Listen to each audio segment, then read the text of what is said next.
As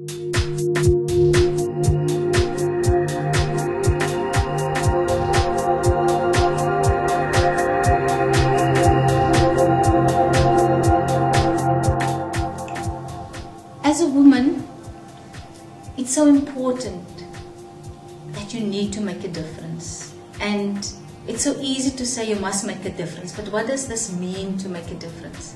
Is that you do bring to the party something different. In the workplace, for instance, you don't need to take on the role of a man.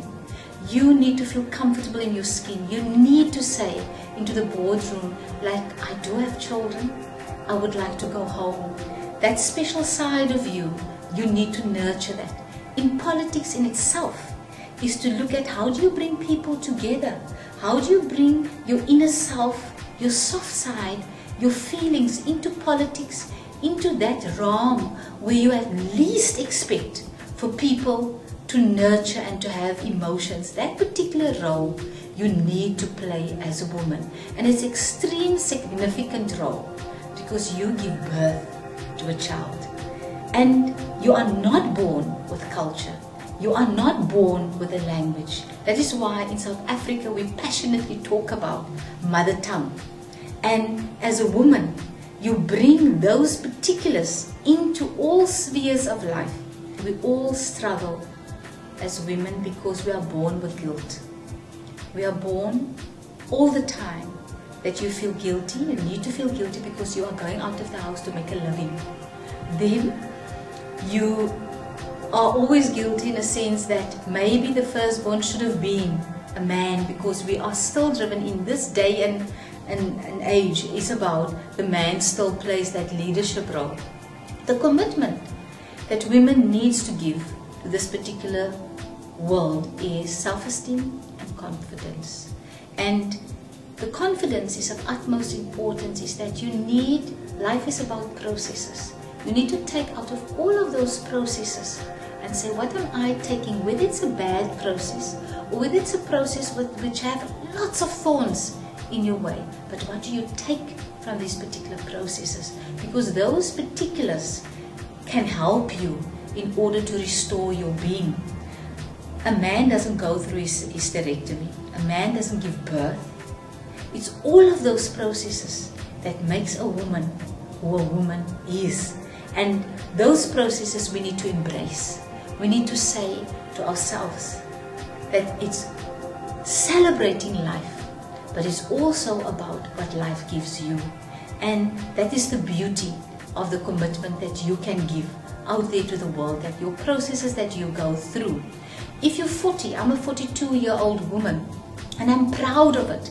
I never want to be 20 again, because the experiences that my body has gone through, the wrinkles on my face, it says that life has been with me. I had huge mountains that I needed to climb. I had polio when I was 3 months old. I then had a brain tumor, and the doctor gave me 50% whether I'm going to die or whether I'm going to live. And then when I really thought that this is it, my attitude changed me, because I decided I'm going to live, I'm going to give it another chance, and that saved me from that brain tumor. And then on top of it, I had these beautiful children. First the doctor said to me, because I had a brain tumor, that I will never have children, and then I got this miracle, Amy. I said, wow, I've got this miracle. Then the second time I got pregnant, and I said, wow, the second time around, how blessed can I be? And then on top of it, I heard this is going to be a little boy, and I said, wow, I'm going to change this world with this boy. I am going to use this boy how to be accommodating, how to be just to be a human being, and not just to be a male, but to appreciate another person. And wow, the second mountain, when the doctor told me that he's cerebral palsy, he will never be able to see, he will never be able to talk. But the most profound mountain that I embraced was this child taught me that processes in life is about giving. You don't need to talk, you don't need to walk, you don't need to see, to have a life. And that was the beauty that these processes have taught me, is that the mountains come to you. It's how you're embracing these mountains. You can either live or you can die. And the beauty for me about these mountains is that you can't see in the future. Because if I would have seen in the future, I would have sit in a little corner and say, I will never wake up again. And this is the beauty of life. The beauty of life is to live in that moment, is to appreciate what you have. And every single day, the mountain that's been given to me, no mountain is too difficult for me to climb. Community service is a must. The world is about people. And if another person is not where you are, you must remember you never have achieved anything. If another person is not making it to his next meal, you must remember you as a human being has not made it either. So it's about how are we working together to achieve, not to exist, is to fill our souls. And it's important thing that to give back is of utmost importance. It's not just about money. It's not just about material goods. It's very important that everybody needs to have a home, needs to have a place to go and sleep, needs to have food on the table. But quality of life is about this particular being of who you are. And community service is about creating a community that is responsible for themselves, to take ownership of their being and not to wait on other people. So it's about not just servicing the community, it's about community taking ownership with you and how we're walking this path together. I'm a firm believer in coming from very poor background and working hard to where I am. That when you have achieved something, you need to give back. When you give back, you actually receive so much more, because in giving that away, you're not giving power away, you're actually gaining so much more of just being yourself. Because if you give that smile, you're actually smiling into your soul as well. I firmly believe ordinary people has put this path of freedom to South Africa.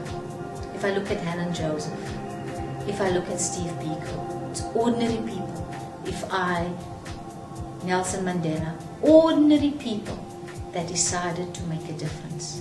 I see every single day aunties that's working in the community in the soup kitchens. They're not high-profile persons, but they're making a difference in their community by giving back, by just being there. And those are the people, not the people that's in the newspaper on stages. Those are the people that are the boldest, that are definitely the pillars of our community. So it's very important that your legacy is not just the ones that's been written in the books. It's what you are giving back. And one day you need to stand, you need to think back, what is going to be, what people are going to say in church when you die one day, or wherever you're going to die. You can't take your Mercedes with you, only your legacy, what people are going to remember you for. And sometimes it's the little things that counts, it's not the big things. Healing to the world is about that the I factor mustn't come between the humanity. We are in a crisis in the world as we're sitting here. We let religious determine who we are. We let language, we let color of skin determine, and we forget that we're all human beings. Until we come to understand that the human race needs love, needs understanding, we all are diverse. But if we start to embrace each other, if we start to listen, if we start not just to be tolerant, tolerancy is just a word, it's the understanding of what that person is trying to tell us. And all of us needs acceptance in this world.